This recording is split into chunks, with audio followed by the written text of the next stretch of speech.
जिंदगी के इस मोड़ पर मैं कहना चाहता हूँ कि तुम में सुकून अब नहीं मिलता। तुम में उलझने बहुत हैं। तुमसे जुड़ना अब गलती लगती है। लगता है कि तुम वो नहीं जिसकी चाहत थी मुझे। तुम अजनबी ही अच्छी थी।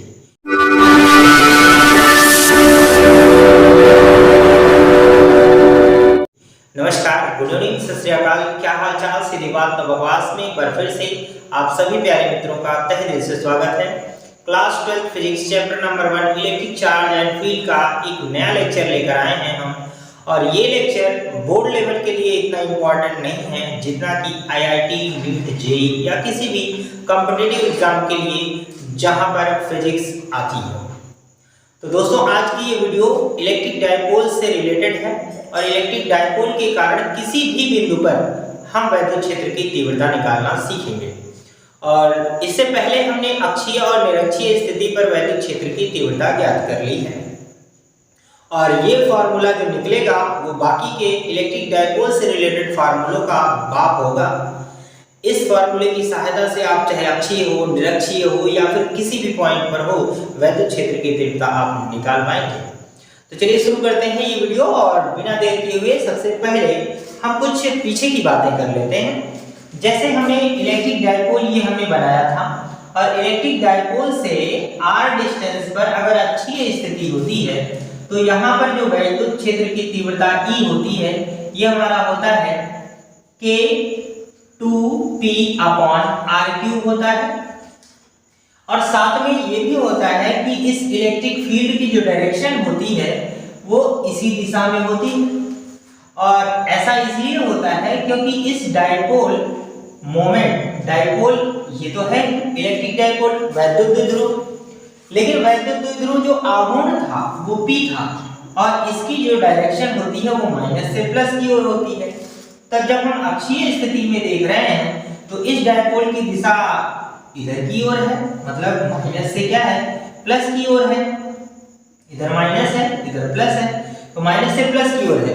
और अक्षीय स्थिति में जब आप निकालते हैं तो इलेक्ट्रिक फील्ड की डायरेक्शन भी क्या होती है, इलेक्ट्रिक डायपोल की ही दिशा में होती है। जिधर P होता है उधर ही इलेक्ट्रिक फील्ड भी होता है। लेकिन जब आप निरक्षीय स्थिति पर यहाँ पर देखे थे तो इसके कंपोनेंट जब हमने डिवाइड किए थे तो electric field, electric dipole moment की जो डायरेक्शन है वो इधर है, लेकिन जो वैद्युत क्षेत्र की तीव्रता E थी वो इधर आई। और इधर मतलब ये क्या है, अपोजिट डायरेक्शन में है। ये हमारा डायपोल मोमेंट है, मतलब वैद्युत द्विध्रुव आघूर्ण की दिशा इधर है और यहाँ पर वैद्युत क्षेत्र की तीव्रता की दिशा इधर है, मतलब इसके अपोजिट डायरेक्शन में। तो ये बात आपको याद रखनी है कि इसमें अक्षीय स्थिति में उसी दिशा में होता है और निरक्षीय स्थिति में इसके अपोजिट होता है। ये बातें आपको ध्यान रहेगी, तभी आप इस चीज को कर पाएंगे। तो अगर आप लोगों ने इससे पहले वाली वीडियो हमारी नहीं देखी है तो प्लीज चैनल पर जाकर वो वीडियो जरूर देखिए ताकि ये कॉन्सेप्ट आपका क्लियर हो जाए। और यहाँ का जो E का फॉर्मूला आया था वो E बराबर आया था Kp/r³ आया था। तो इतनी बातें आपको थोड़ा सा मोटा मोटा पीछे की जानकारी कर लेनी है। यहाँ पर तो हमने अक्षीय देख लिया, निरक्षीय जो था वो ठीक लंबवत था। लेकिन अगर हम इलेक्ट्रिक डायपोल मोमेंट जो है उससे अलग डायरेक्शन में पूछ लें, ये ना तो निरक्षीय लंबवत हो ना अक्षीय हो, यहाँ पर पूछ लें, यहाँ पर पूछ लें, यहाँ पर पूछ लें, यहाँ पर आड़ा टेढ़ा कहीं भी पूछ लें, तो आप कैसे जवाब देंगे? सपोज करिए कि ये हमसे यहाँ पर पूछ लिया जा रहा है इस पॉइंट पर, और इस पॉइंट को हम मान ले रहे हैं m। इस बार P नहीं मानेंगे, m मानेंगे। क्यों मानेंगे वो बातें आगे पता चल जाएंगी। मध्य बिंदु से क्या करते हैं, यहाँ की जो डायरेक्शन है वो हम ले लेते हैं मित्र r ले लेते हैं, यही दूरी r लेते हैं। और साथ में जो ये इलेक्ट्रिक डायपोल मोमेंट की जो दिशा होगी उससे ये डिस्टेंस जो है कितना एंगल बना रहा है, थीटा एंगल बना रहा है, इस बात को आपको देखना होगा। भैया ये माइनस से प्लस की ओर हमारा क्या है, ये डायपोल मोमेंट है, मतलब वैद्युत द्विध्रुव आघूर्ण की दिशा है इधर की ओर, माइनस से प्लस की ओर। तो हम एंगल जो हम लेंगे वो इलेक्ट्रिक डायपोल मोमेंट से एंटी क्लॉकवाइज लेंगे। क्या लेंगे? एंटी क्लॉकवाइज लेंगे। आइए कुछ कंफ्यूजन दूर करते हैं।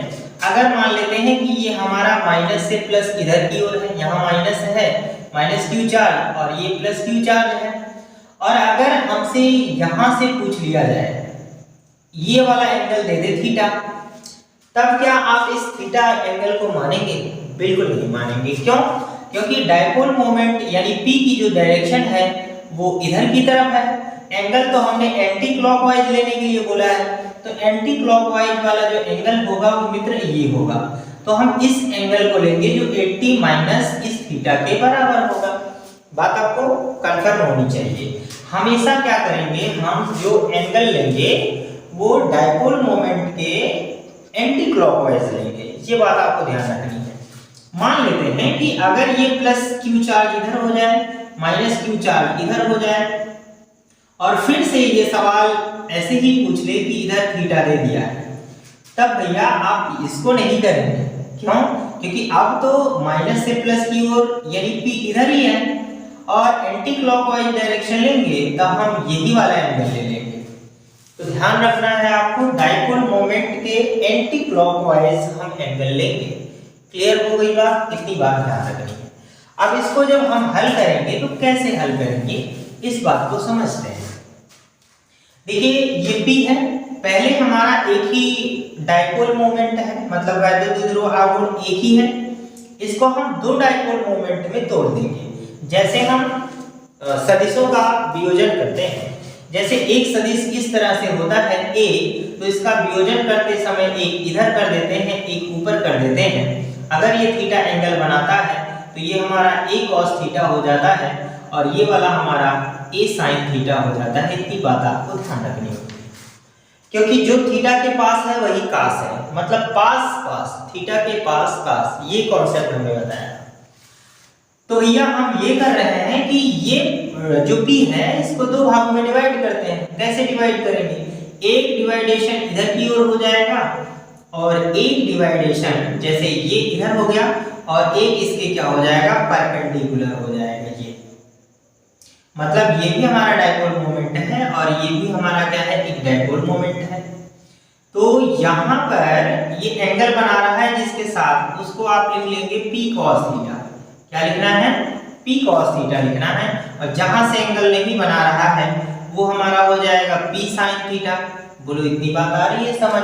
इतना तो आ ही गया होगा। अब मित्र हमें निकालना है M पॉइंट पर इलेक्ट्रिक फील्ड।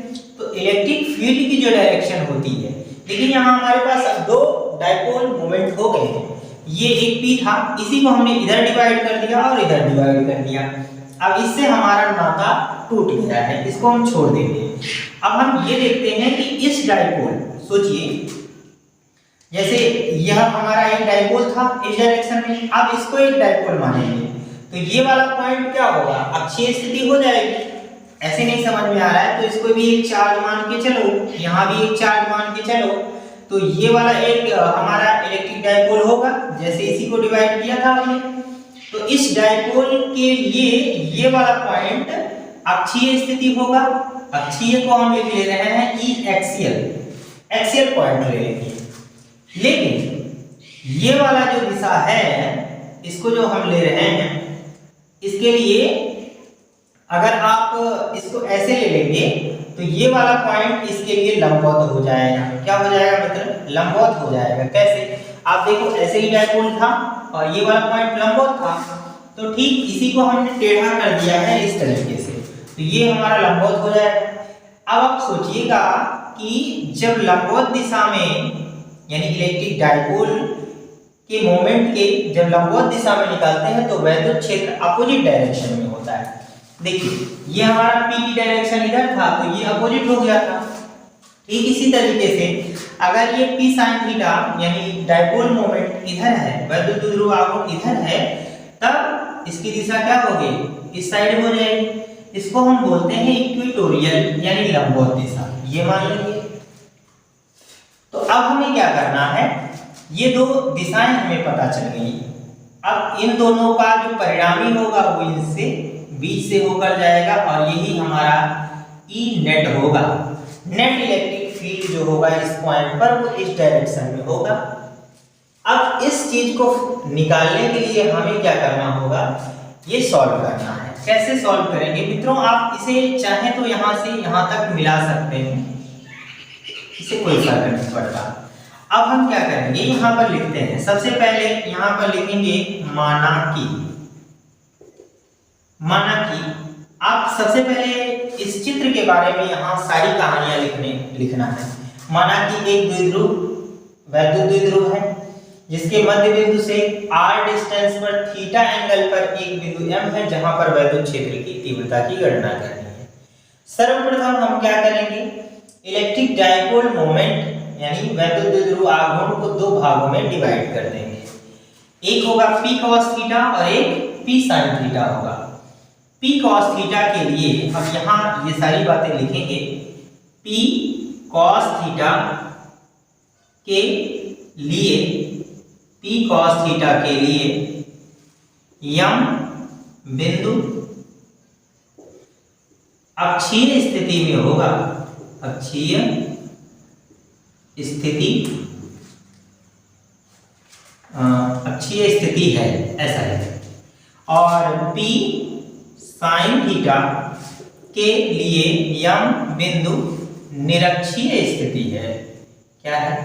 निरक्षीय स्थिति है। ये सारी बातें लिख लेंगे मित्र। अब इसके बाद हम क्या करेंगे, अक्षीय स्थिति में हम फॉर्मूला निकालेंगे। सबसे पहले लिखेंगे p cos थीटा के लिए, यहाँ पर ना लिख के इस जगह पे लिखते हैं। अब इन चीजों की जरूरत हमें है नहीं तो इनको हम चाहें तो इरेज कर ही सकते हैं, कोई दिक्कत नहीं है। यहाँ पर लिखिएगा p cos थीटा के लिए। मित्र जब ये p cos थीटा के लिए आप निकालोगे तो ये अक्षीय स्थिति होगी, तो अक्षीय स्थिति का फॉर्मूला ये है।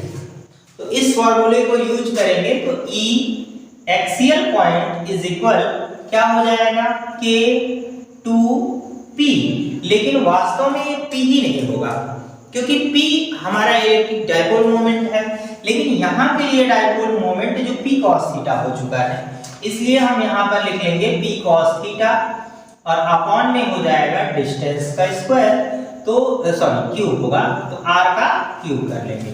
बिल्कुल ऐसे ही हमारा p sin थीटा के लिए जब देखेंगे तब क्या हो जाएगा, p cos थीटा के लिए E इक्वेटोरियल इज इक्वल ये हो जाएगा kp और ये हमारा हो जाएगा sin थीटा और अपॉन हो जाएगा r क्यूब। ये इक्वेशन फर्स्ट है, ये इक्वेशन सेकंड है।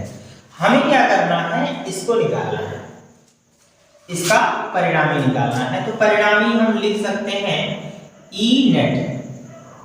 आप जानते हैं दो सदिशों के बीच से जो परिणामी जाता है उसका आंसर आता है वो under root E a square हो जाएगा प्लस हो जाएगा E इक्वेटोरियल स्क्वायर।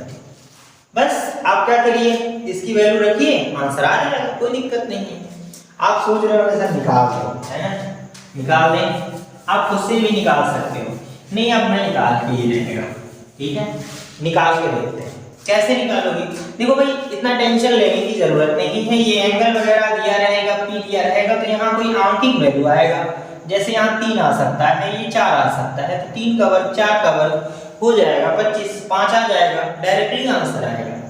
लेकिन अभी हमारे पास फॉर्मूला हमें डिराइव करना है तो हम ऐसे करेंगे, इन सब वैल्यूज को यहाँ पर पुट करते हैं। क्या होगा, देखिए यहाँ पर रखिएगा, ये हो जाएगा K2P cos थीटा और अपॉन है r क्यूब, इसका होल स्क्वायर हो जाएगा, प्लस यहाँ पर आ जाएगा KP sin थीटा और अपॉन हो जाएगा r क्यूब और इसका भी हो जाएगा स्क्वायर। अब आप देख लीजिए कि यहाँ पर KP और r क्यूब क्या है, दोनों में है, तो ये एक चीज कॉमन कर देंगे। कॉमन करेंगे तो यहाँ स्क्वायर के साथ अभी बाहर आएगा, लेकिन ये करड़ी के अंदर भी बाहर आएगा, फिर उसको बाहर कर लेंगे तो स्क्वायर हट जाएगा। तो अगेन हम यहाँ पर लिख सकते हैं KP बाई r क्यूब, ये आ जाएगा और अंडर ब्रैकेट क्या बचेगा, 2 बचेगा cos थीटा, 2 का वर्ग 4 आ जाएगा, cos स्क्वायर थीटा हो जाएगा, प्लस यहाँ पर आ जाएगा ये sin स्क्वायर थीटा हो जाएगा। ठीक है, अब आप देखिए यहां से क्या कर सकते हैं, एक cos स्क्वायर अलग कर देंगे तो cos स्क्वायर यहाँ 3 बच जाएगा, तो आप इसे लिख सकते हैं kp/r³। यहाँ पर देखिए एक यहाँ पर cos स्क्वायर थीटा अलग कर दीजिए, 4 को लिख दीजिए 3 cos square theta plus 1 cos square theta, तो 1 cos स्क्वायर थीटा और sin स्क्वायर थीटा बराबर 1 हो जाएगा। तो आप यहाँ पर लिख सकते हैं अंडर ब्रैकेट 1 लिख सकते हैं और प्लस यहाँ पर बचेगा 3 cos स्क्वायर थीटा। यही हमारा क्या है, ई नेट आ जाएगा, इलेक्ट्रिक फील्ड की वैल्यू आ जाएगी। ठीक है दोस्तों, इस तरीके से हम किसी भी पॉइंट पर, किसी अलग पॉइंट पर, अगर ये सीधे लंबवत ना दे, अक्षीय ना दे, निरक्षीय ना दे, किसी अलग पॉइंट पर पूछेगा तो इस फार्मूले का इस्तेमाल करके आप निकाल सकते हैं। अब देखो, अगर मैं इसी फार्मूले का इस्तेमाल करके अक्षीय और निरक्षीय स्थिति पर भी निकाल के आपको दिखा सकता हूँ। कैसे? देखो, ये केवल आपके प्रिकॉशंस के लिए है। देखिए अक्षीय स्थिति पर E यहां पर लिखते हैं for axial point theta is equal 0। कैसे हो जाएगा? देखो अक्षीय स्थिति में यहां पर होता है तो ये एंगल ऐसे आ जाएगा, तो यहां पर 0 हो जाएगा। तो जब 0 रखेंगे तो यहां पर देखिए इलेक्ट्रिक फील्ड एक्सियल पॉइंट पर EA बराबर क्या हो जाएगा, kp/r³। यहां पर देखिए ऐसे लिखते हैं kp/r³ और अंडर ब्रैकेट यहां आ जाएगा देखो 1 + 3 और यहां देखिए cos स्क्वायर थीटा है, cos थीटा की वैल्यू अगर 0 रखेंगे तो cos 0 की वैल्यू होती है कितनी, 1। यहां पर लिखते हैं cos 0 अंश की वैल्यू होती है 1, तो cos 0 अंश की वैल्यू 1 का वर्ग 1 ही आएगा, इतनी आएगी, ये 4 हो जाएगा, बाहर 2 आ जाएगा, तो E एक्सियल बराबर आ जाएगा k2p/r³। आ गया ना एक्सियल के लिए ऐसे। अब निरक्षीय के लिए देखिए यहां पर लिखेंगे for equatorial point theta is equal कितना हो जाएगा, 90 डिग्री है, इस तरीके से 90 डिग्री हो जाएगा। तो 90 डिग्री के लिए हम क्या करते हैं, अब आप देखो cos 90 की वैल्यू 0 होती है, तो ये पार्ट 0 हो जाएगा, तो 0 में 1 जोड़ेंगे 1 ही होगा, 1 का गुणा करेंगे कोई फर्क नहीं पड़ेगा। तो यहाँ पर for E equatorial is equal आ जाएगा kp/r³। तो मतलब इस फॉर्मूले की सहायता से आप चाहे अक्षीय हो, निरक्षीय हो या किसी भी पॉइंट पर हो तो आप निकाल सकते हैं। बशर्ते यहाँ पर क्या क्या चीजें वेरी करती हैं, देखिए r डिस्टेंस वेरी कर रहा है और थीटा भी, ये एंगल चेंज होता रहेगा, थीटा चेंज होने के साथ ये बदलेगा। अब सुनो, इसके बाद हमसे ये भी पूछा जाता है कि आखिर ये इलेक्ट्रिक फील्ड की डायरेक्शन क्या होगी, इसका एंगल निकालो। तो एंगल देखो, ये तो हमारे पॉइंट की डायरेक्शन है, अब ये पॉइंट इधर चला गया, तो इसके लिए यहाँ पर अगर हम इसे अल्फा मान लें, क्या मान लें, अल्फा मान लें, तो ये डायरेक्शन तो आपकी थीटा की है, यहाँ से यहाँ तक का ये डायपोल मोमेंट से लेकर थीटा और यहाँ पर चला जाएगा क्या, अल्फा। तो पूरी डायरेक्शन चेंज होकर कितना हो जाएगा, थीटा प्लस अल्फा। अब थीटा और यहाँ पर लिख ले रहे हैं डायरेक्शन क्या हो जाएगा, थीटा प्लस अल्फा के बराबर हो जाएगा। थीटा तो हमें पता रहेगा, पर अल्फा कैसे निकालोगे? अल्फा निकालने के लिए मित्रों देखिए, इससे आप एक लंब डाल दीजिए, इधर भी एक लंब डाल दीजिए, तो ये वाली दिशा तो हमें पता है कि ये है, ये कितना होगा, इसके बराबर होगा, तो ये हमारा हो जाएगा E परपेंडिकुलर लंबवत, और इसको हम E एक्सियल यहाँ लिख ले रहे हैं। तो इसके लिए हम ले रहे हैं tan अल्फा, लंब बटे आधार, क्या हो जाएगा, लंब बटे आधार। तो यहाँ पर ले रहे हैं tan अल्फा बराबर E लंबवत बटे E एक्सियल।